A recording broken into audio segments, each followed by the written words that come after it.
What's up everyone, how are you all? Today we are back with another blazing Naruto story. What if Naruto was secretly desired by every female teacher in the academy? If you enjoy, then please like, share and do comments. The War of the Biju. The Fourth Shinobi World War, as others called it. It is also known as the most dangerous war of all shinobi wars. It all started with three AIM orphans, having a dream for absolute peace.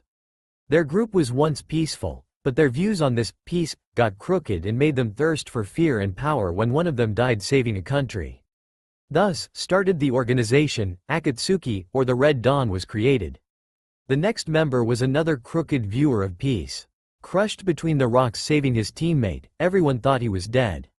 Amazingly living without his other left half, retrieved by the legendary Uchiha and a plant-like man, he grew accustomed to his new body.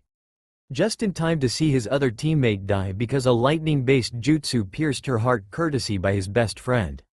Knowing the reasons, he was okay, but seeing her die in front of him, by the hands of his best friend at most, and being hunted by the Iwa Nin, he led to the conclusion that she was a candidate to hold a Jinchuriki, control her to destroy the opposing village, in other words, to be a spy for the Rock Village.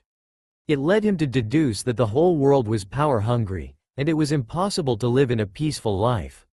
His solutions were to kill all people or control all the people. He chose the second option. Devising a plan, he ended up creating the ultimate genjutsu ever, the Moon's Eye Plan. The plan was to direct his Sharingan to the moon, and cast an illusion to all people over the world who'd look towards. After that, he would make the fake reality where everybody was friends, where everybody had their dream jobs, and everybody was good at their ninja capabilities, talents. In other words, the fake reality. The perfect life. He knew anybody would like that. Hell, even he would like that. But, together with the last remaining AIM orphans, knew that accomplishing this dream would need lots and lots of power and chakra, and theirs alone were nothing to control the technique. They need powerful shinobi. They need powerhouses. They needed chakra powerhouses. They need the power of a biju. Preferably, all 9 biju, and revive a form once again of the creature that was sealed by the almost mythical shinobi in the world and the moon, the Jubi, also known as the 10 Tails. Akatsuki's view for peace spread, and required powerful missing nins, bordering A-class to S-class ninjas of high caliber. Along with Pain, a self-proclaimed god that was one of the AIM trio and once known as Nagato and best friend of Yahiko, Konan, another of the AIM trio and a paper-based jutsu user, and Uchiha Obito A.K. Madara, once known as the ninja who was friendly towards everybody who awakened his Sharingan saving his teammates. Others also joined in. Kakuzu the immortal with 5 hearts. Almost inhuman looking when fighting, he has hearts masked by the elements. The pieces of porcelain lets him have all the elemental affinities. These hearts had also allowed him to live for decades, for he has been alive at the time of the Shodem Hokage, seeing he had once fought him. He can also repair himself with wire-looking tendrils, and can extend this ability to his comrades to repair any damage. Hidan the immortal Jashinist. A fan of profanities, bloodshed and cutting, ripping, he has a crazed glee for fighting. His specialty was he can't be killed, and he can kill by using your own blood and performing a ritual for the so-called god Jashin. He cusses anybody who hated his god. Deidara the mad bomber. As his name suggests, his liking to explosions is world known. His addiction was extended to the extent that he can make figurines of anything he wants that are made of clay created by the mouths on his hands. He calls this as Unwei Bakuhatsu no, translating to art is an explosion, yeah. Sasori the puppeteer of the Red Sands. To Suna, he is the grandson of the elder Chiyo, he made himself a puppet. Realizing he can be killed by anybody stronger than him, he changed into something repairable, his specialty, puppets.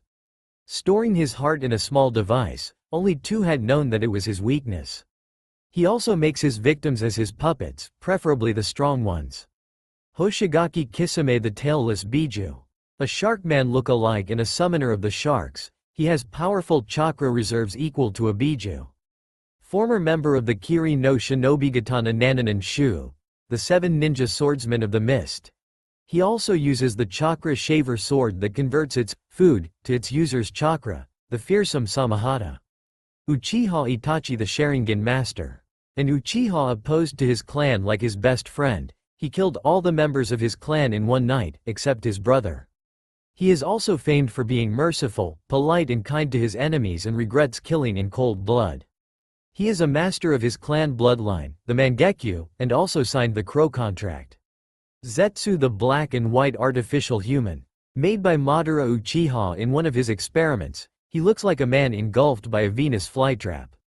He has two halves, the white peacemaker and the black sadist. He was created by the cells of Hashirama Senju, the first Hokage. He is not easy to incapacitate, for he can make real look alike, copying everything about what it's replicating. He is the perfect spy, for he can travel underground at high speeds. All of these people wear a black cloak with red clouds adorning it as their uniforms. Usually they have straw hats on to hide their faces, sometimes they do not.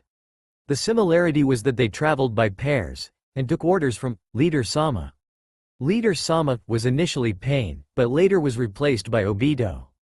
They succeeded in collecting the bijus of Gaara, the Ichibi no Tanuki, Shukaku, from Sanagakure. Yugito ni, the Nibi no Nekomata, Matabi, from Kumogakure, the Yagura. Dasanbi no Genbu, Isobu, from Kirigakure, Roshi. Yanbi no Saru, Son Goku, from Iwagakure, Han. The Gobi no Hoku, Kakuo, from Iwagakure, Utakata. The Ranbi no Namakuji, Seiken, from Kirigakure and Fu. The Nanabi no Kabutomushi, Chomei, from Takigakure. These were the facts that they weren't weak, in fact all of them fought. Some of them fought the two Akatsuki members alone with their respective powers, which is impressive since they were technically fighting two S-class shinobi alone. Another was they were brainwashed, initially extracted but brought back to life, but since the life of a Jinchuriki was practically cursed of existence, other villages handed them readily to the Akatsuki without a challenge. The exceptions were Kurabi, the Yondaime Reikage's adopted brother, an awful rapper, and the Hachibi no Kyogyu, Yuki, from Kumogakure, and Naruto Uzumaki Namikaze, the son of the late Yondaime Hokage, Konoha no Kiroi Senko, Konoha's Yellow Flash, and the Akai Chishio no Habanero, Bloody Red Hot Habanero, plus the Jinchuriki of the Kyuubi no Yoko, Kurama, from Konohagakure. Knowing that any resistance was futile, the daimyos of the great shinobi countries proposed a treaty between them. The Gokage Summit was the result, and the Five Shinobi Alliance was created. Led by the 5 Kages of each village, the alliance was divided into different aspects.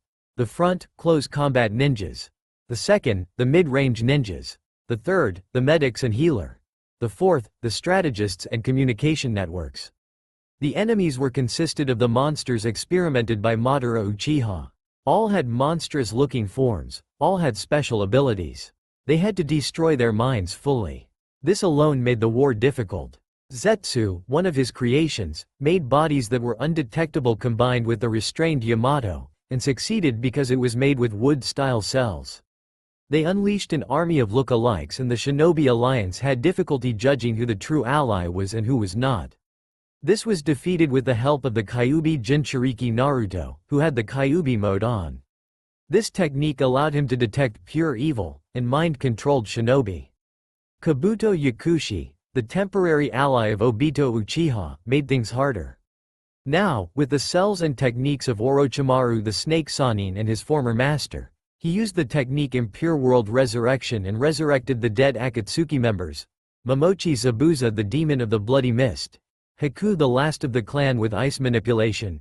Dan and Nawaki, friends of Tsunade Senju. Asuma Sarutobi, and other missing nins with remarkable techniques. This was defeated by the resurrected Itachi Uchiha, saved from the technique because of Shisui's eye in Naruto, with his brother Sasuke Uchiha. Fought a battle in a cave where Kabuto was found.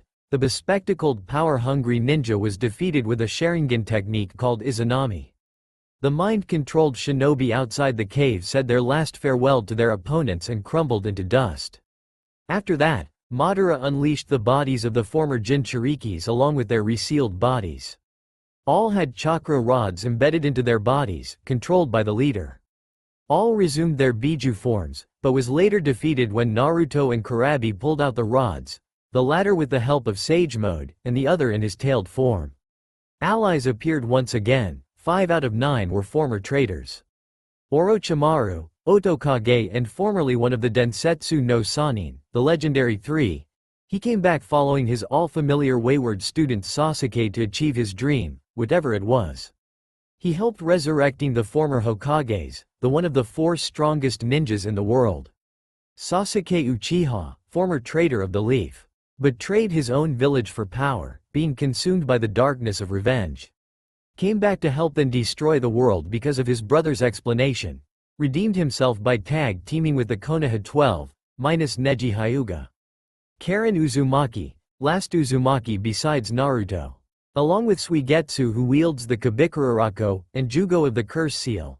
They followed Sasuke to his decision for he was the leader of their self-proclaimed team Taka, Hawk. Hashirama Senju, resurrected by the Habisanin, fought Madara Uchiha, a one-on-one, as they call it. Since the Uchiha would not budge until Hashirama was his opponent, they had no choice but to concede. Tobirama Senju, along with his brother, ended being resurrected. He held up and did a jutsu weakening the 10 tails. Using his impressive control over water, he fought against the enemies. Hiruzen Sarutobi, Sandaime Hokage. The same with his senseis, he used his abilities and a particular sealing that helped seal the Jubi along with his fellow Hokages.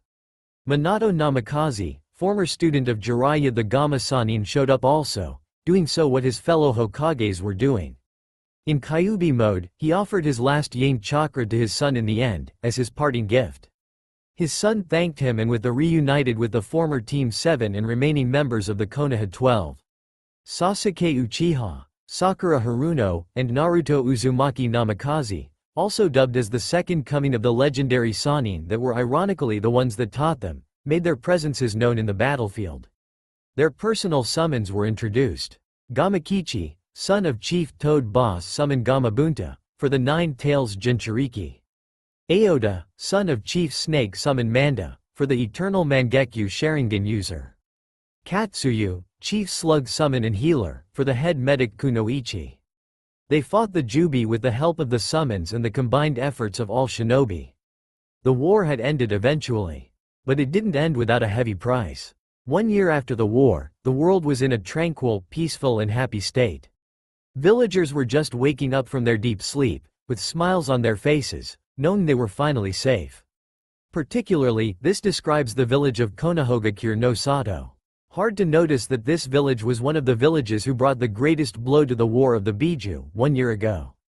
In that 1 year, a lot had changed. The buildings were newer because the war had destroyed the whole village. The pride of Konohagakure, the Hokage mountain, thankfully stood its ground. Only few knew the real reason of the faces.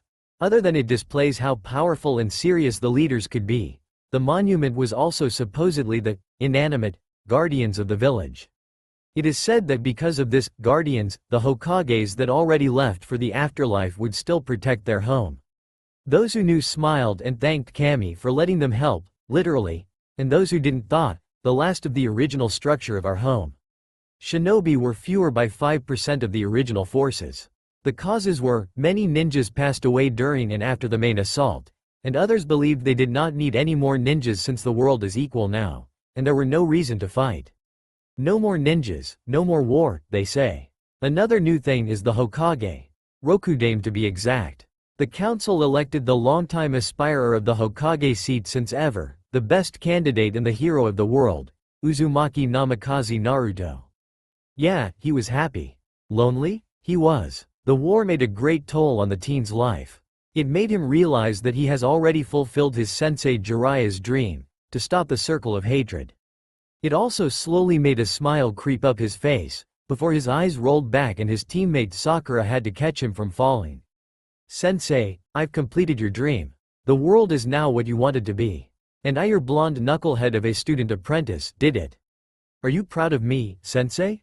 I wish you are. He found himself in a coma after that, with different pitches of Naruto. As his last recollection, looking around, he observed that he was in a tent, lying down, beside other ninjas. His eyebrow shot up in silent question. Am I, in the infirmary?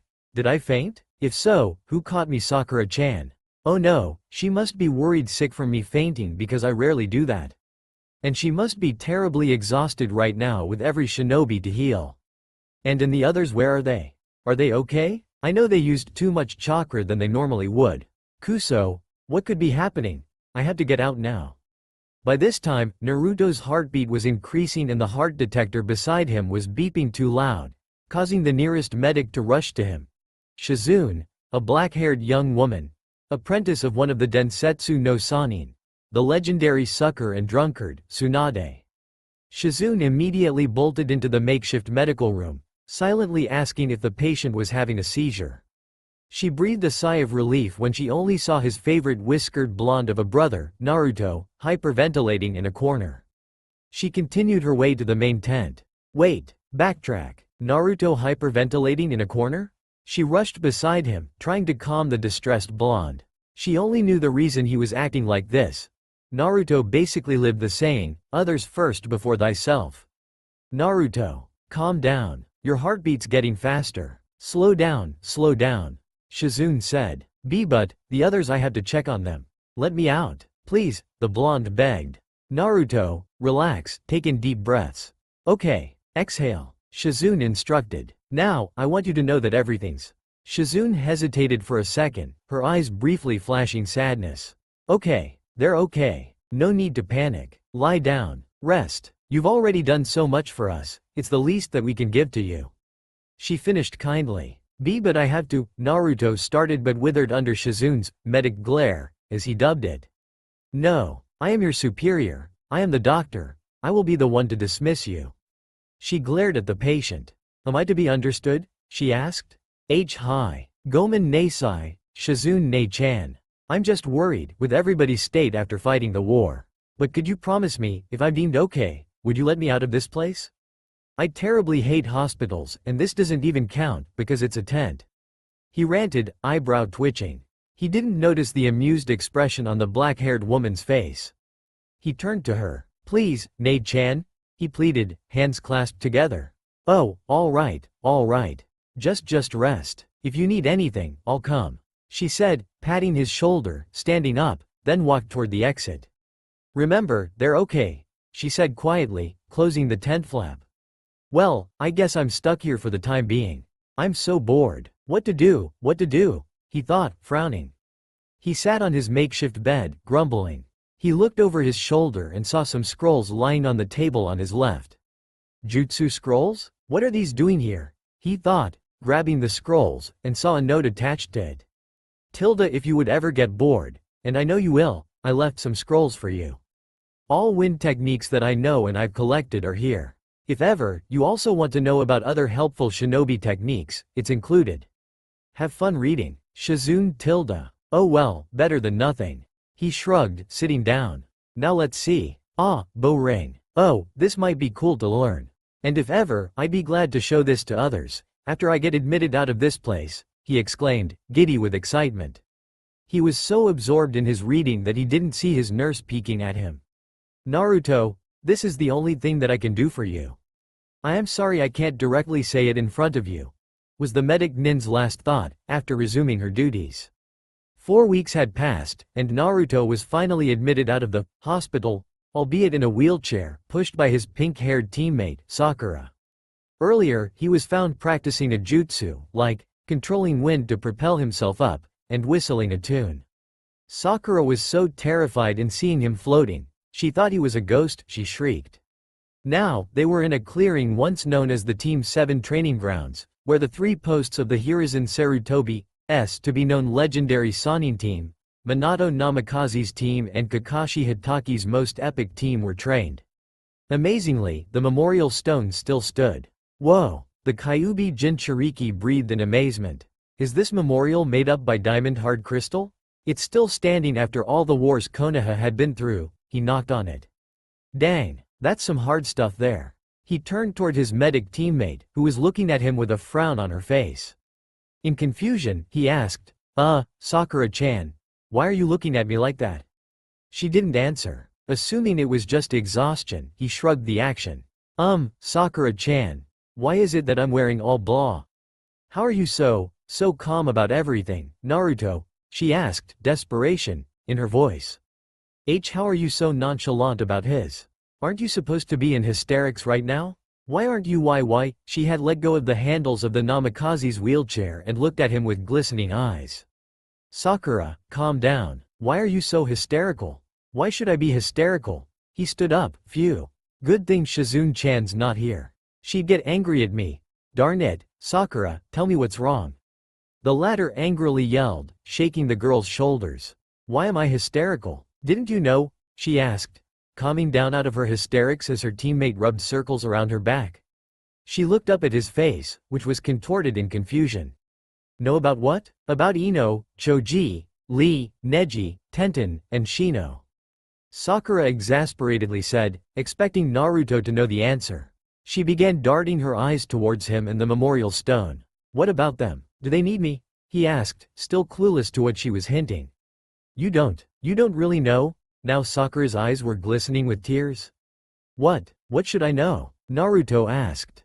She brushed her hand on the stone. They're dead, Naruto. The medics were frantically running around like headless chickens, and shinobi were freezing up as killer intent flooded the whole place. Kiba and Sakura, the only ones that currently possessed the ability to move, were restraining an enraged Jinchuriki. Why didn't you tell me? Naruto gritted his teeth in annoyance, yanking the coat of his victim harder. Why didn't you tell me that they were already dead and today's their funeral, huh? I am sorry, Naruto-kun. I didn't want to worry you. You seemed so happy and I didn't want to shatter your happiness. Shizune said, choking at the intense grip of her captor. That's your reason? That's your freaking reason? Hide the truth from me, and what? Let me miss the funeral. Is that what you have in mind, Shizune? He growled. His eyes hardening into blue chips of cold ice, which made Shizune yelp in fear. Hey, man, don't do this to her. Everybody's sad, it's not only you. I am. Sakura is. The others are. Naruto. Kiba shouted but somewhat strangled, obviously because of the killer intent flooding the place. Damn it, Naruto. Stop leaking killer intent. He yelled, tugging his best friend's black coat, while he was sticking his feet on the floor, trying to pull Naruto and try to be grounded. Obviously, it wasn't working. Naruto, get a hold of yourself. This isn't like you. Sakura shouted. She was still aghast as Naruto practically shrugged off her famous iron grip like nothing.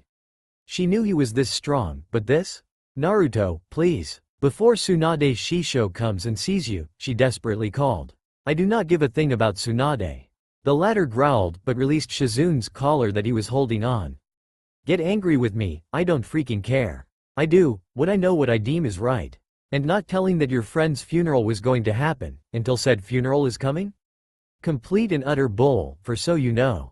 He walked out of the room, shutting his key. Sakura went to aid the horror-stricken Shizune while Kiba went off to find the whiskered blonde. Shizune-san, are you alright? He didn't hurt you, didn't he? Asked a worried apprentice. The black-haired woman took deep breaths first before nodding. Hi, Sakura. Arigato. I understand why you did it, Shisho. What I disapprove is that you waited till the funeral. Sakura started, causing Shizune to look at her. Naruto cares for his friends, and you not telling him earlier, combining that I was chosen to escort him and let him wear black clothes, without knowing the real reason, is kind of harsh. But don't worry, he'd forgive you. She said reassuringly at the end. I really made him white-hot angry, didn't I? Shizune mumbled quietly. Sakura nodded, agreeing. Yeah, all the killer intent and the actions, and his eyes, yeah, he's angry. But he'll cool down. I doubt it. Shizune muttered under her breath. He didn't call me Shizune-chan, Sakura. Shinobi were standing quietly in the rain. Their eyes were drooping down. The air had the feel of sadness and mourning. They were listening at the words of their current Hokage. The fourth war has passed, everyone. Tsunade started, and we are free from any battles that will endanger the village once more. But we lost many shinobi in the process. They may be your brother, sister, father, family figure, or friend. Today, we mourn from them passing away. She ended. All ninjas present lined up, all holding white roses, and laid it on their respective cases. All were quiet, but Maida Guy looked at the red-eyed shy Hyuga heiress. Where is Naruto, Hinata-san? He asked quietly, contrast to his character. Hinata only sniffed a response. He probably can't face anyone now, since the incident in the hospital. she said, not stopping from sobbing since two of his brother-like figures also died, Shino Aburame and Neji Hyuga. There, Hinata-san. You're not alone in this. Truth to be told, he was only fighting his tears as he was a seasoned shinobi, but he had lost all of his subordinates. His rival Kakashi was the luckiest of them all. He still had 4 of his subordinates, one fully recovered, one exhausted from healing, another in a coma but still alive, and the other still gone rogue or something, because they really didn't know where his loyalties lie. Probably theirs, but nobody knew but Naruto himself. Kakashi was severely injured. He had clutches and was almost wrapped in full-body bandage suit, except for his trusty 3/4 face mask. Damn you Kakashi and your coolness. Guy whispered quietly, chuckling midst the situation, finally letting his bitter tears fall. Ino Yamanaka, student of the also late Asumaseru Tobi, subordinate of Team 10. A great kunoichi, a master of the Yamanaka mind techniques like his late father Inoichi Yamanaka, and a great medic with poisons, she passed away using her last bit of chakra relaying the well-thought plan of her teammate. Choji Akamichi, also a student of Asumaseru Tobi, son of late Shuza Akamichi and a master of the Akamichi clan techniques. His body had shut down after the overuse of the special food pills and chakra pills his clan ate for desperate situations. Rock Lee, apprentice of Maida Guy, a non-jutsu user. He was known as a great taijutsu master, rumored to pass his sensei's caliber at his style of fighting, the drunken fist. Died saving a few shinobi from the last attack of the Jubi, opening all the chakra gates, thus endangering his body.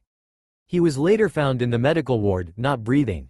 Neji Hyuga, a member of the Hyuga branch. A Junin at 16, he was considered a prodigy of his family.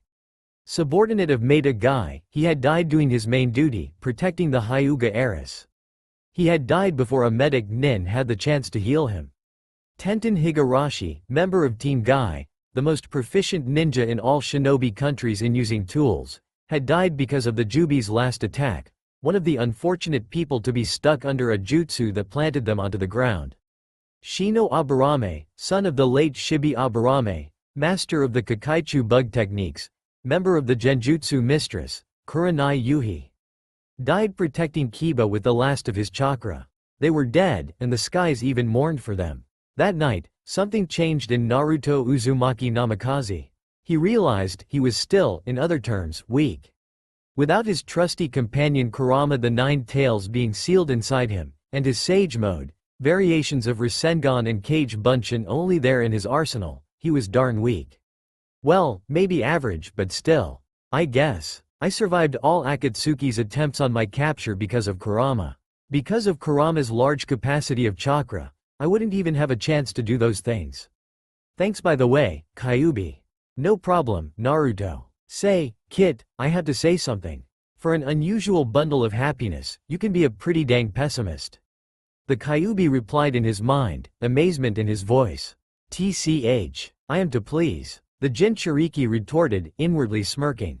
Still, you've got to sell yourself some credit there, kid. You're a Namikaze and an Uzumaki in one body.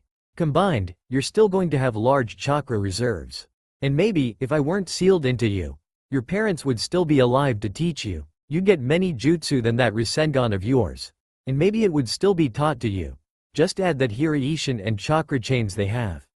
Ever thought of it like that? The Kyuubi no Kitsune asked. Weird, he was oddly optimistic today. Did Naruto and he change personalities or something? He just swished his tails in his amusement of his thought. You make it sound like I hate you. And if you're thinking, no I don't. Heck, if it weren't for you, I'd never be determined, I'd never get this far, I'd never be me, I guess. Bah, I'd like that. Not annoying, no atrocious jumpsuit, no obnoxious blonde, just calm, cool, serious and level-headed kid. Not a stupid, dumb, idiot. He grumbled. Bah, well, I can be level-headed when I want to. The suit? Well, I could change if you want to, you know. And I'm not an idiot. I just learned things the different way. PSH, darn pessimistic Kitsune. Oh yeah, I got my evil side again. Phew, the Kyuubi no Yoko thought. Oh, wait, got to go. Kakashi-sensei's here. Whatever. I knew you'd be here, Naruto. Kakashi Hitaki, son of the White Fang, special Junin of Konohagakure, sensei of the four guardians of the world, and the Kopi Sharingan no Kakashi, Kakashi of the copy wheel eye, gazed at his student that was standing beside him under the rain, in front of the memorial stone. He looked at him with a forlorn expression on his face, which made him frown. "Hey, Kakashi-sensei. Nice to see you up and walking." Naruto smiled sadly, turning to face his sensei. "Nice to see you too. How are you holding up?" the Junin asked, looking at the newly added names on the stone. He was using his clutches since he was still injured. "Fine, I guess. There was something terribly wrong right now." Yeah, he'd understood this day was supposed to be sad. But Kakashi knew Naruto since he was little, since he was one of his Anbu guards, his Junin sensei and subordinate. It wasn't because he was serious, it was because he was bottling up his emotions inside. He wasn't crying like when the Sandame's grandfather figure or Jiraiya, his sensei and godfather, died. "Tell me the truth, Naruto. What do you feel?" Kakashi asked forcefully, looking intensely at his blonde-haired student. "I am your sensei, I've known you since you were little, albeit not really meeting each other formally until you were genin." He slowed down. "I know what you're feeling right now, and tell me what's wrong. I'm not good with this stuff, comforting others and all, but you can tell me." Aye. Naruto bashfully looked at the side. "Should I tell him?" "Kakashi-sensei, I miss them," he said, trembling. They were my friends, they died because I wasn't strong enough. I didn't take everything that seriously until I knew I was being hunted by Akatsuki, and even then, I told myself, I'm stronger now, nobody will get killed. And, Kakashi just watched as the blonde blamed himself for everything that had passed.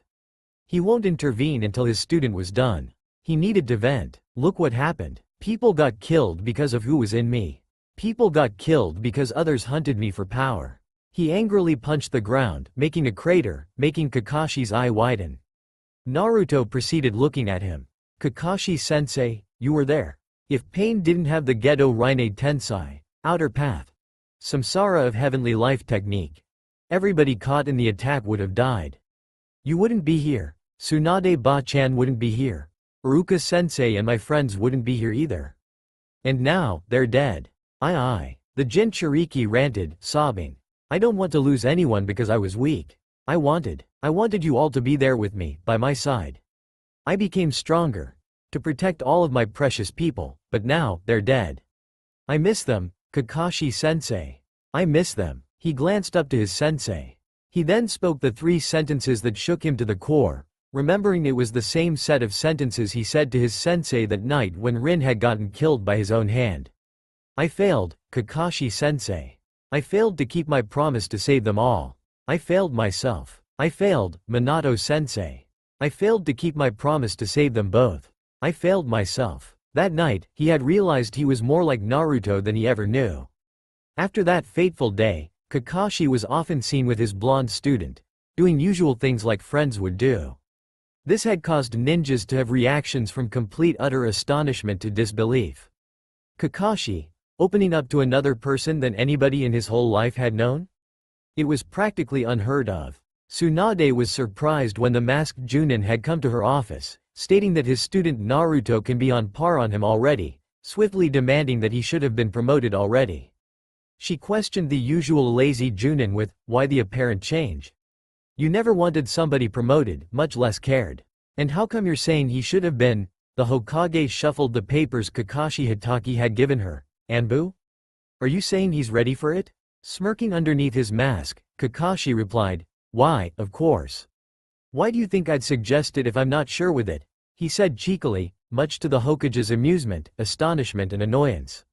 "I think you've been hanging around the Gaki too much. You're being cheeky. This is absurd." "Fine, whatever. If he's good, I trust my little brother to you. If he gets hurt, you'll be receiving the end of my chakra-infused punches. Understand?" Tsunade said in an intimidating tone. "And you even want him to be put in Anbu?" "Kakashi? Hi, Hokage-sama." The Junin said in a respectful tone, but inside he was silently agreeing with Naruto with something that he had said about his mother figure. "Well, sometimes she's intimidating as hell, but I really can't help but imagine that one day, if she'd really act and look like her age, she'd be whacking me with her cane. Sadly, that'll be in a long time. Just going to put up with those chakra-infused punches, those hurt. Beware, and now I have two of them, Sakura-chan and Tsunade Obaa-san. Hokage-sama, do you have no trust of my teaching abilities? Kakashi asked. He's probably going to show himself now. The Hokage just snorted. Yeah, Tsunade Obaa-sama, don't you have any faith in any of our abilities? Supported a concealed Naruto. Just behind her, crouching down on her table, just eye level with the shocked Hokage. He jumped off, disappeared and appeared beside Kakashi via wind shunshin. Kakashi, who was standing by the door, adopted a smug look, while the whiskered blonde beside him grinned. Things would be interesting from now on. But what's with the sense of foreboding that I could feel? Konohagakure no Sato followed this curriculum. The Hokage was the highest position, next were the Sannin level, then the Anbu and Special Junin, next, Chunin, Genin, then Academy student. Others were the Tokubetsus, those who fill the gaps between each rank, the clan heads and the civilian heads completing the council, and the Oi Nins, the hunter ninjas. After the war, ninjas were fewer, but higher in rank. Also, those who survived the war made one step higher in the ranks because of it. New teams were formed along the way. But none were as famous as Konoha's best tag team, an Anbu duo who was practically known for rescuing people, fighting people, or simply guarding the Hokage. They wore the standard uniform of the Anbu, but the other had metal plates on his arms and the other had chakra bands. The first also uses the dog, Inu, mask, the other the fox, Kitsune, mask.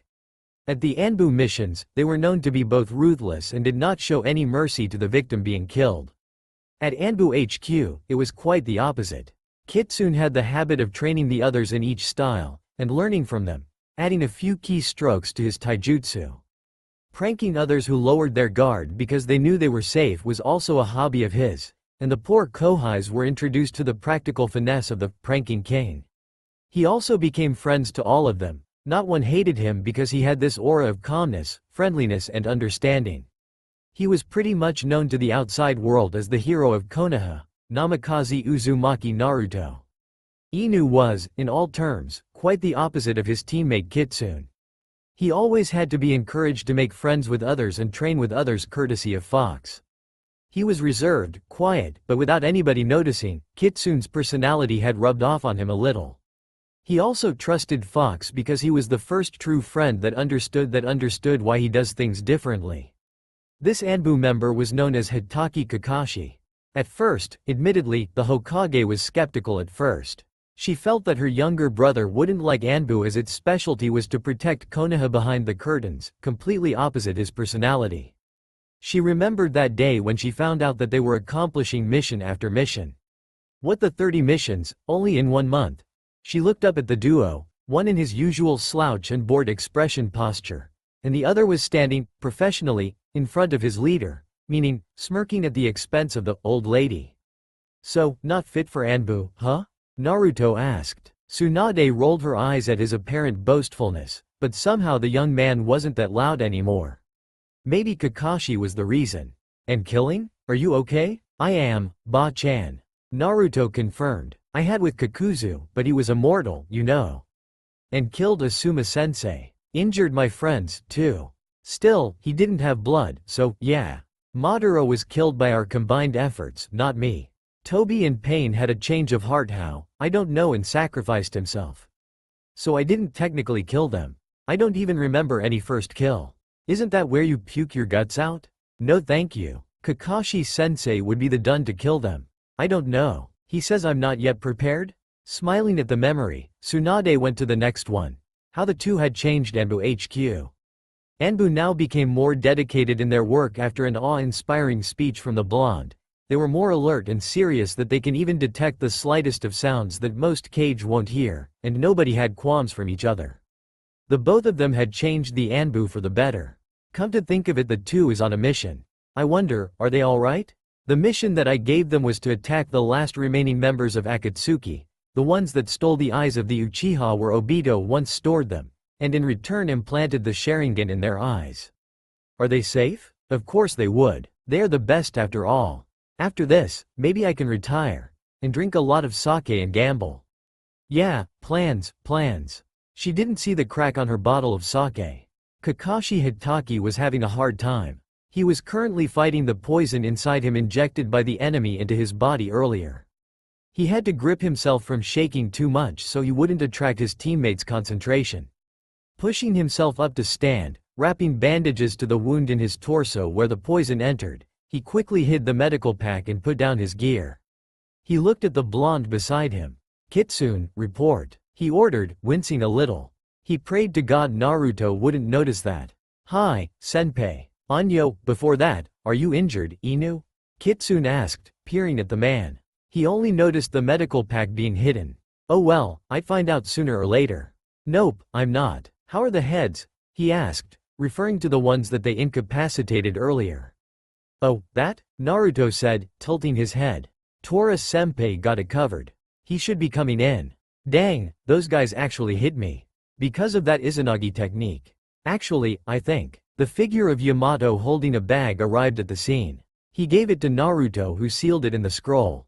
"You can defeat him without beating a sweat if he didn't have the Sharingan," he commented, making his former student smile. "Thanks, Yamato-senpai. Don't mention it." Kakashi looked towards his blonde subordinate, inwardly wincing at the poison taking over his system. He gritted his teeth in pain and for once, thanking Yamato for entertaining Naruto. Actually, he's not that old not to fight the poison. The poison that went to his system was too hard to remove, and only Tsunade and his student Sakura could remove it. But that's the thing, they were too far to reach in time. Refining his posture again, he asked a question to assess the Yondaime Hokage's son on how he had progressed. "I don't have much time. Naruto, why do you think people like him?" He gestured to the latter's scroll where he kept the incapacitated bodies were sealed. "Search for power like the Sharingan? Well, I could think of many possibilities, but one really points to something. Because they had let the darkness inside them to consume their goodness. But to have power is to have someone to protect." He smiled wistfully, remembering his genin days when he had the first true friend that could really understand him, Haku. Kakashi nodded, inwardly smiling. "Yep, the perfect choice." Yamato's interest was piqued. "Interesting. What is Taiko trying to do? He never asks complicated questions in missions. What is wrong, I wonder?" "Why do you ask, Kakashi-sensei?" the blonde Jinchuriki asked. He looked at him lazily, now that their masks were removed. "Oh, nothing. Just, Tenzo repeated. The only answer he was a cryptic response, accompanied by a somewhat eye smile of his captain.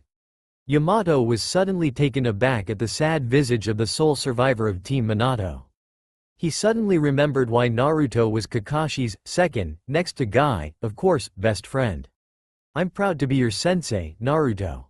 I wish you'd grow up like your father and be a great shinobi. I'm very glad I've gotten to know you, and to be honest, you're my first real best friend, after Guy. Thanks for everything," Kakashi said, giving a wistful glance at the two before entering his tent. He knew Naruto can't do anything anymore to the point. He wasn't a healer, a poison expert, no. And they were too far from Konoha. Even with Naruto's superior speed he was a lost case. He was, admittedly, feeling weak. Naruto only blinked, not understanding why his sensei had done that. Tenzo, however, felt pity for the young Jinchuriki, understanding the words underneath. "Naruto, I'm sorry." Next day, Naruto went to his sensei's tent, only to find a note attached to the flap. Reading it quickly, he tried suppressing his tears and biting his lips, not letting his tears fall. Hastily opening the tent, he trembled at the sight of his former senseis and current Anbu teammates. One was kneeling, head bowed down as a sign for respect, and the other one was lying still on his futon, a contented sleeping face. Naruto finally let his tears fall, quivering beside his second teacher. Hitaki Kakashi, son of the White Fang, the only non-Uchiha to hold the eternal Mangekyo Sharingan and also known as Kopi Mangekyo Sharingan no Kakashi, that night, died. The Hokage was the leader of the whole Leaf Village, a supposedly calm, collected, understanding, and powerful shinobi. But this Hokage was a temperamental one, a kunoichi with massive strength, and was currently worrying about ANBU's three highest officials. Earlier, when she was looking at the files of the three, a group picture of the old and modern Team 7 consisting of the four guardians of the world Naruto Uzumaki Namikaze, Sakura Haruno, Sai and Sasuke Uchiha. The copy ninja Kakashi Hitaki, and the Wood Master Tenzo Yamato. The first three members' picture was hanging on the wall, beside the newer one. A crack had appeared on Kakashi Hitaki's face, separating him from the rest. She hadn't stopped worrying, and when she heard Naruto just passed Anbu HQ, holding the last Akatsuki bounties, she ordered Neko and hubby to fetch Tora. His face was drooped down, and he handed an Inu mask, and quietly, but for everyone to hear, he solemnly whispered, "He's dead, Hokage-sama." Sai stood there, in the corner, wearing Anbu uniform and all, but he couldn't stop his mouth from hanging open. His fellow comrades' jaws dropped on the floor when they all heard the news. Tsunade only blinked once and gaped. "Hokage-sama, is it true? Kakashi-senpai is gone?" Sai couldn't help but ask. His sensei was dead? Tsunade looked at the mask that Yamato that he had given, and silently picked on it. She was surprised as a note secretly inserted at the eye holes, and if he was still alive, she would be impressed. "Hi, it is true." The slug Sanin looked at the seal of the note, recognizing the Hokage insignia, meaning for Hokage's eyes only. She quickly made the hand sign for everybody to leave the room, and put the seals made by another blonde on the door. Quickly reading it, she gasped. She was currently reading the last request of the late Kakashi Hitaki.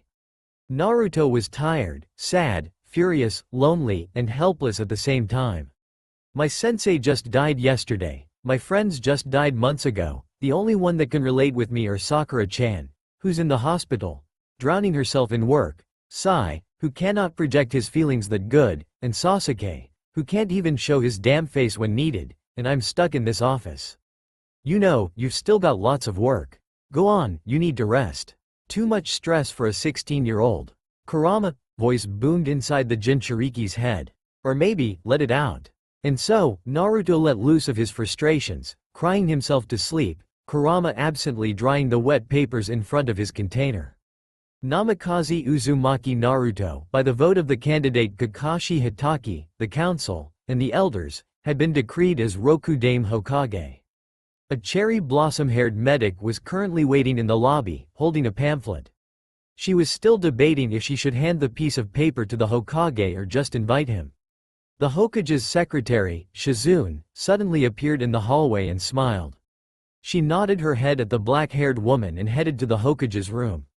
Opening the door, the Hokage looked up from his glasses and nodded, turning to his paperwork once again.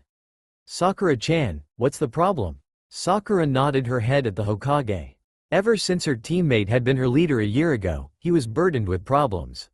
She knew the Hokage didn't even have time for himself, and seeing him inside the office, always discussing about Konoha's matters. He had also developed the famous Hokage mode, where he became serious and always had a blank face when speaking. At first, she never thought Naruto would have developed that side of him. He had never shown her this side, always had a smile on his face, or a happy expression. Those were the only ones that she had seen. But when she had learned from him, it's my dedication to Kakashi-sensei and Ero Sennin, Sakura-chan. Always be serious in your job, that's Ero Sennin and his spy work, and don't show what you think of the topic, that's Kakashi-sensei.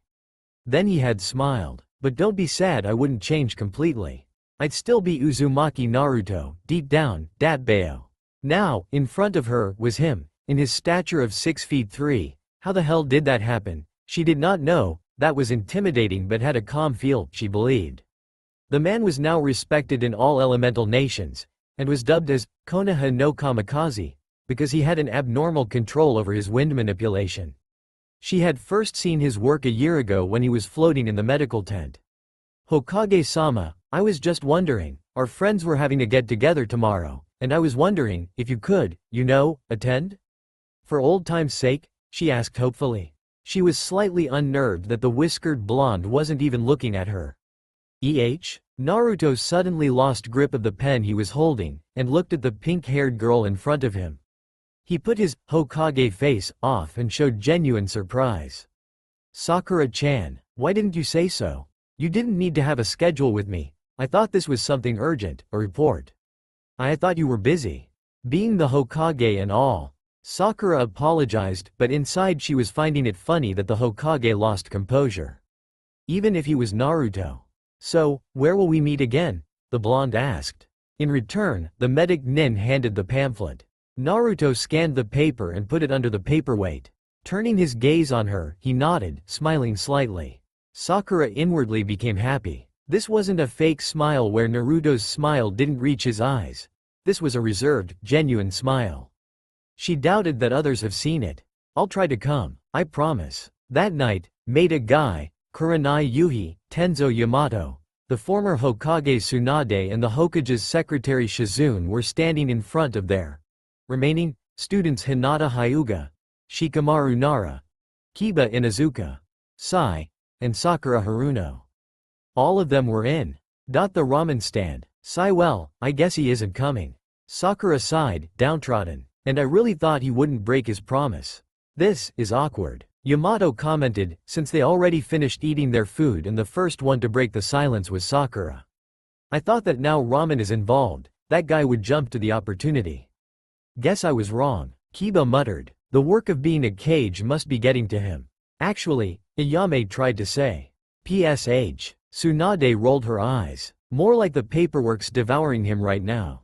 Don't know how he always comes out fine. I swear, I think that Gaki's used to it. She grumbled. Poor Naruto-kun. Hinata mumbled. I don't think that paperwork's bothering him now. Shizune said, attracting all gazes. He's been creating something, I don't know exactly. And there's something bugging him always. He had been getting reports from those shinobi that he usually dispatches, and all are secrets. He banned the others to tell any details.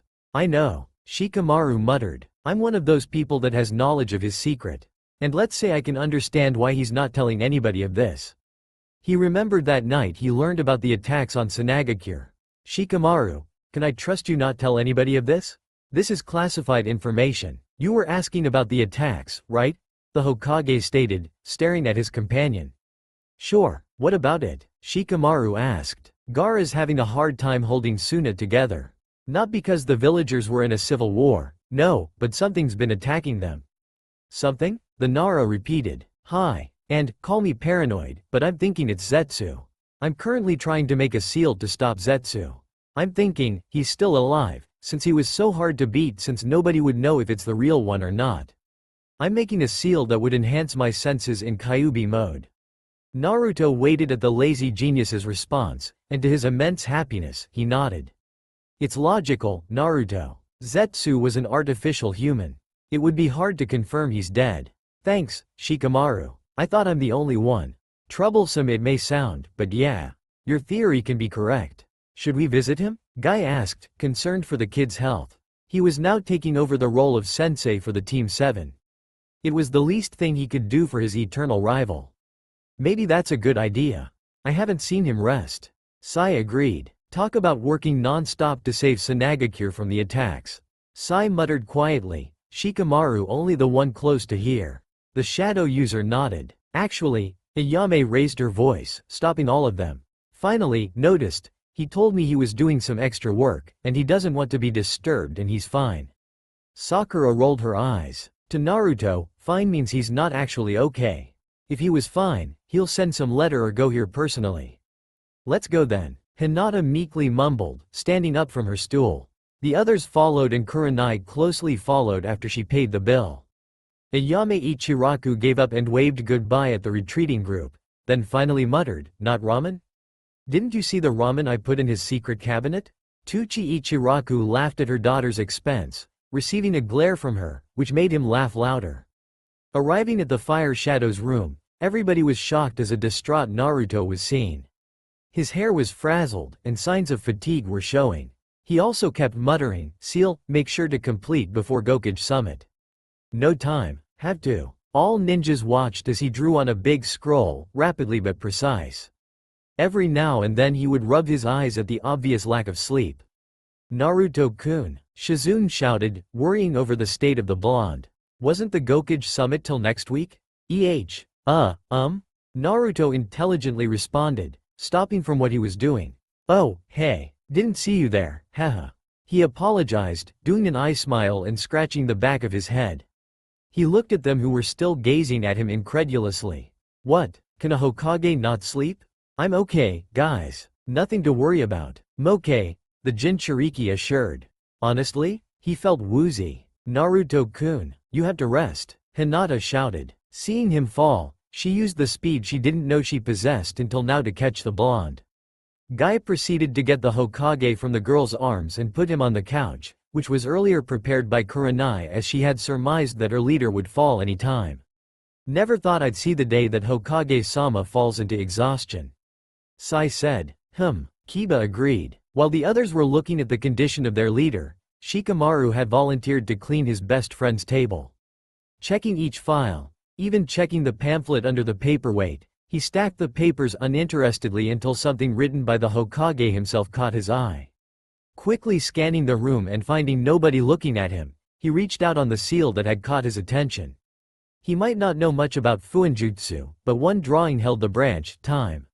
Time? Why Kami-sama, Naruto, what the heck are you thinking? You're not possibly planning to? Shikamaru-san, a voice whispered behind the lazy shadow Nin, jolting him out of his thoughts. Squinting his eyes, he found out that it was Neiko, one of the trusty Anbu guards of the Hokage, that talked to him. Signaling her to come with him, they went out of the room. Time? He wants to time travel? Does he not know how absurd the idea of time traveling is? What is he trying to do? Turn back time? He knows that wouldn't happen. It's impossible, Shikamaru exclaimed. The cat-masked Kunoichi just shrugged her shoulders helplessly. I don't even know myself. He got the idea when the others had to haul him out of his office for working too hard. And Lizard just, she rolled her eyes, waving her hand, joked about, hey, dude, man, y'all, can't go back time. Y'all, keep moving forward, she quoted. Look at what happened. He got an inspiration. Shikamaru rolled his eyes in agreement. But, Yugo Izuki continued. I don't doubt Hokage-sama if he'll ever try to use the seal when it's complete. He has a way of making things impossible. She gained a wistful look in her eyes. And, probably, change the past. I wonder what would have happened if he ever accomplishes the time-traveling seal. The purple-haired woman thought aloud. Probably start from the beginning where everything started to go down. Shikamaru's eyes lighted in understanding. The day when we graduated.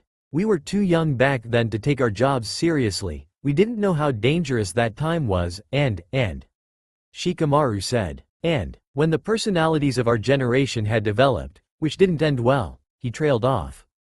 Sasuke, and Itachi, huh? Hi, hat, check, robes, here, invitation? A tick mark appeared on Naruto's face. Oh, come on, Ba-chan. I'm already prepared. Hinata-chan had helped me earlier with Sakura-chan. Rokudame Hokage Naruto patted his belt. Everything sealed in this scroll. Not to worry. The slug Sanin nodded. Good. Be safe on your journey. I'd be watching the village while you're gone. Tsunade assured, crossing her arms. Sure, hopefully, nothing would happen. Naruto spoke. Faye, don't jinx it. Sure, he drawled in response. He turned to his guard, Yamato. Come on, Yamato Taiko. Got to get going. He shifted in his place. Sheesh. Once, I thought, these robes were cool and all, but when I got to wear it, my reaction is, heck no. Feels so weird, blah. No more robes until meeting. He mumbled. Yamato chuckled. Well, technically, it's supposed to be worn by all cages. But Naruto still kept on rambling, very uncharacteristic of the usual cool, calm, Hokage. Well, characteristically for Naruto, anyways. And the old man wore this cloth every day? God, this thing itches. Goodbye, Hokage-sama, yelled a villager. Schooling his features, he put his Hokage mode on, and waved to his people. Goodbye, he muttered. Yamata ne. Kiba, from the crowd, shouted. Naruto nodded slightly, waving his hand continuously. Turning back from the crowd, he mumbled, I wish nothing happens when I'm gone. Nothing will happen, Naruto. Seriously, why are you so jumpy? I don't know about that. Kyuubi, you too? I don't know. I just can't shake the feeling that something's off. I know. Yo, Naruto. The 17-year-old looked at the source of the voice. Izumo and Kotetsu, the eternal guards of the gate. Both bowed before looking at him again. Kotetsu? Izumo? He asked, tilting his head. How do we say this, Zumo? Fine, I'll do it. Take care, Naruto. We just wanted to say one last goodbye to you. Izumo said. He wrung his hands in a nervous manner, like Naruto was going away to a suicide mission or something. The tone in the man's voice worried him greatly. Yeah, if ever something goes wrong, remember us? Kotetsu agreed. The now Junin scratched his nose tape, and then hugged him like there was no tomorrow, making Naruto splutter. Guys, why are you? The Jinchuriki tried to ask. The two glanced at each, really didn't know why they were behaving that way, but for some reason they just wanted to say goodbye to the kid who they have always watched passing the gates numerous times in the earlier years, saving the village, then the whole world. The brat that a lot of people were annoyed with, who despised the one sealed in him and his pranks, but now they're Hokage. Don't know, Kotetsu admitted. He shifted nervously. We just, Naruto repeated. Kotetsu looked at the expectant guard Yamato walking already. Nothing. Hokage-sama, we're running late. Yamato reminded. The blonde made one more suspicious glance at the two. Hi, bye. He walked beside Yamato cautiously, still trying to decipher why the two reacted like that. So far, he didn't have anything. Nobody saw it, but after everybody left, but Yamato turned around, eyed the two briefly, then turned back, and Azumo and Kotetsu were stabbed from the back and both fell, dead. Anko was patrolling the border with her best friend Kurenai when the disasters came. She had cursed her luck, just in time when their official leader wasn't here, and bombings come from the inside of the village were heard. She had run to the source with the Genjutsu mistress beside her and checked where it was. It was near the Hokage Tower, where the Kyuubi Jinchuriki had discussed matters with the Senju princess. Both women's eyes widened. Night-chan, wasn't this the place where the blonde Gaki talked to that old hag? Anko, Kurenai reprimanded. But yes, this was the place. Anko's eyebrows scrunched in confusion. I checked this place before they got here. It was clean, not one seal, bomb, anything. Then who put the explosions, she asked herself. Unless, Night-chan, who were the people with the Gaki that time? She asked, fearing for her brother-like friend. Tsunade-sama, and, Yamato, I guess. What about them? Kurenai asked, still not getting it. The snake mistress's eyes widened, remembering the name. Yamato, wait, wasn't he the one that I was with in a mission that died? Anko supplied. He was, oh god, no. Kurenai's voice showed realization. I made a written report on that day. How come he didn't know? The purple-haired woman asked. After the war, they were sent to investigate the Suna attacks that were being reported by the case cage to her leader. They were supposed to know what made it, and who was or were responsible. They were attacked by these white blobs of something, and Yamato got pierced in the heart. Later on, she had filed the report that he died, and was immediately put into T&I, letting no chance for her to know anything. Kurenai snapped her fingers. The fake could have interfered. The village is in danger, if that's the case. Yeah, now we have to put the whole village in alert. The snake mistress whipped her head and with all her might, shouted, Anbu. Put the village in red alert. Those in hearing range widened their eyes and nodded. Case-cage-sama, is your village still okay? Asked a concerned Mifune. Subaku no Gara, the case-cage of Sanagakure, only nodded in response. He was too busy staring at a particular blonde's behavior. His brother in everything but in blood kept glancing at his guard, and the face he kept was like he was having a hard time believing with what he was seeing. Peculiar, why is he doing that? Hokage-sama, Hokage-sama, the leader of Tetsu no Kuni called. Why yeah? Naruto looked away from his guard and leaned on his chair, trying not to show that he was very nervous about the actions and the aura of his guard. Something feels wrong. Like it isn't Yamato Taiko. Are you done with the seal, for the Zetsu clones, if ever, Hokage-sama? Mate Terumi asked. Like all other cages, they were confused with the blonde's behavior. Why the heck did he keep glancing at his guard like that? Why yeah, sure. Done with it, he trailed off, and then shot up from his chair, slowly backing away from Yamato. Yamato, in all honesty, was surprised, and began to follow the blonde. Hokage-sama, who the hell are you? Naruto asked in a low voice. Huh? Was the Raikage's reaction? Why was he asking what his guard's name was? Don't follow me. Who the heck are you?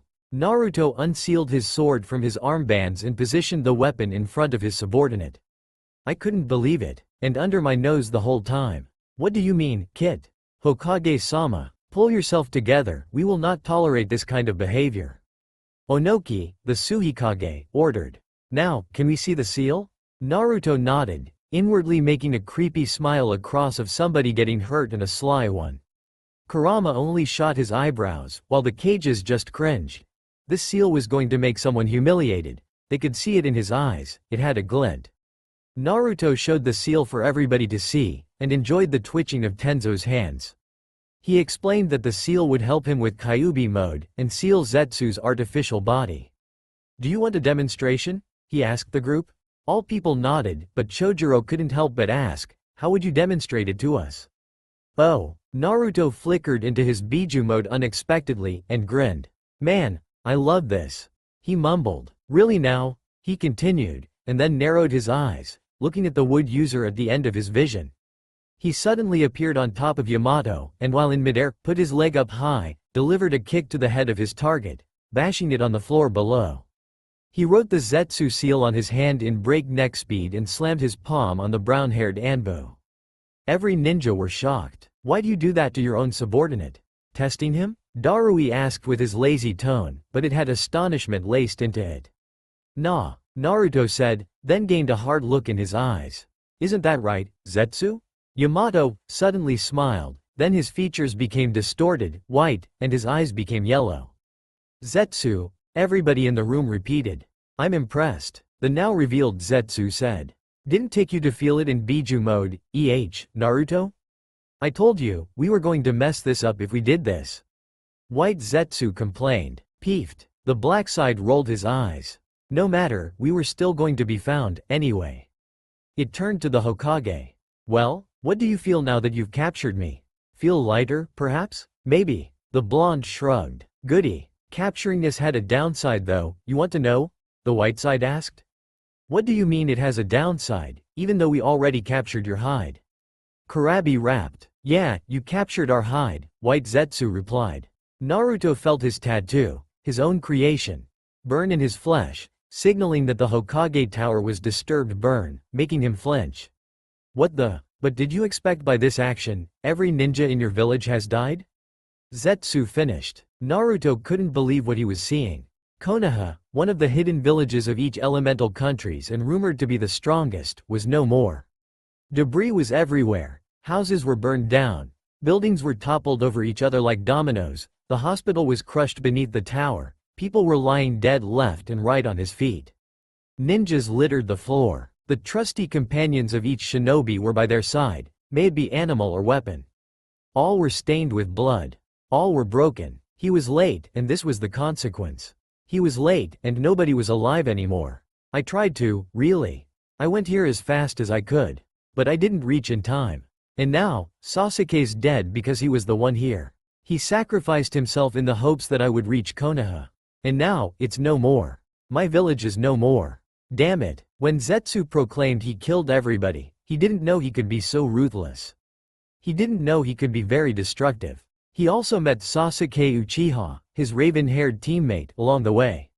Bleeding to death. Saw Sasuke. "What the? Hey, Naruto." Sasuke wheezed, obviously having a hard time breathing.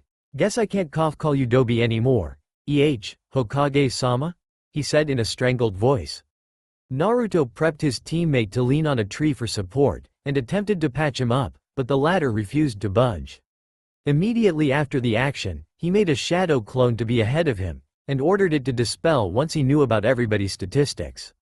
"Funny, Sasuke. Jokes doesn't suit you, I've realized.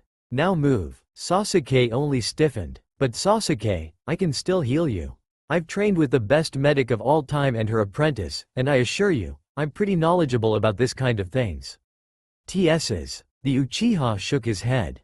"No can do, I'm pretty sure my stick's going to be burned out." Naruto's eyes widened in realization. All the more, Sasuke's face hardened and the Hokage quieted at once as he saw that his former teammate was going to say something. "No, I know when it's my limit, not you. Just don't let me die in vain." "No, you're not dying, don't leave me. Just like Kakashi-sensei did." Naruto muttered, jerking his head to the left. "How did you become like that?" "Zetsu," he replied, making Naruto's fists shake in anger. "He had an upgrade, Naruto. We shouldn't have allowed him to leave, much less be alive. In the end he was the most dangerous of all. I admit, didn't see that artificial human being the most dangerous. I thought it'd be Obito or Madara." He gained an impressed look in his eyes. You have some tough Anbu, Naruto. They fought, till they died. They must be Sannin level or Junin level or something, since they lasted a long time. I have to. Naruto stopped, receiving his clone's memories. Oh, sh*t. He spoke. Yes. OSH*t. Sasuke repeated in a somewhat amused, strangled voice. Now, do you see what I mean? Go. I'm just a ninja. We die. But if you go back to the village and everybody's dead? Is it even worth to be called a village if it is burned and bombed to the ground? Are you going to be comfortable that you weren't there in the crossfire?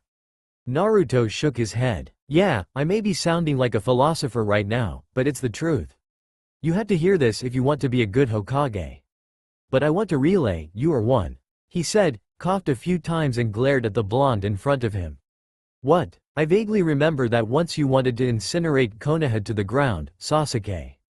Now is not the time. The Uchiha growled, attempting to sock him in the face senseless.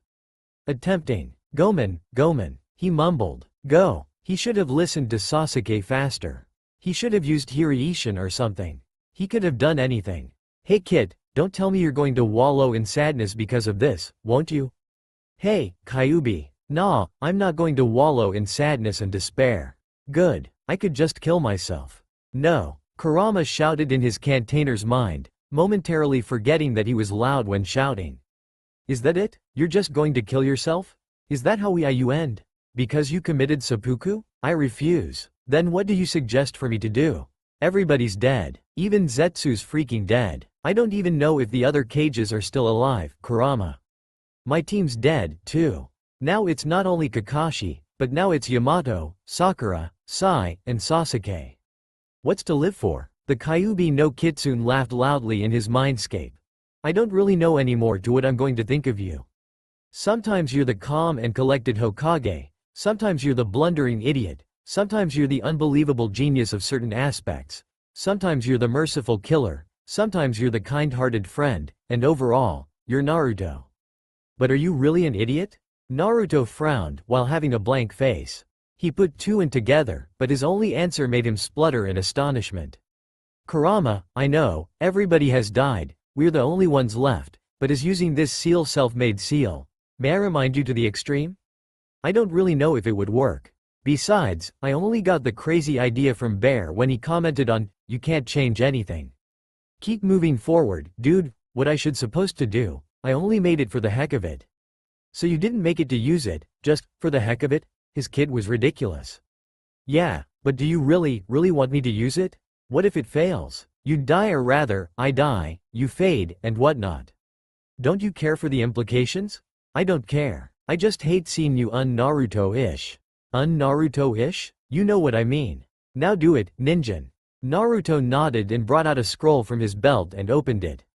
Scanning the scroll, he selected the untested file and opened it. Recognizing the seal, he drew a deep breath and closed his eyes. Biting his thumb, he delivered a message to his tenant. Hey, Kurama? He said aloud. Kit? Kyuubi perked up. Thanks for believing in me. I never could have gone this far without any of your help, but having faith in me that this technique would be a success, it's not enough to express my gratitude. I hope it would work. No problem. You do have the habit to the impossible, even without my help. Let's see if that luck would last. The Nine Tails grunted. The Hokage swiped the blood on his thumb to the seal, and he watched the seal as it glowed and brightened up, then floated. The last thing he saw was a bright light and he blacked out. That's all for now. If you enjoyed, then please like, share and do comments.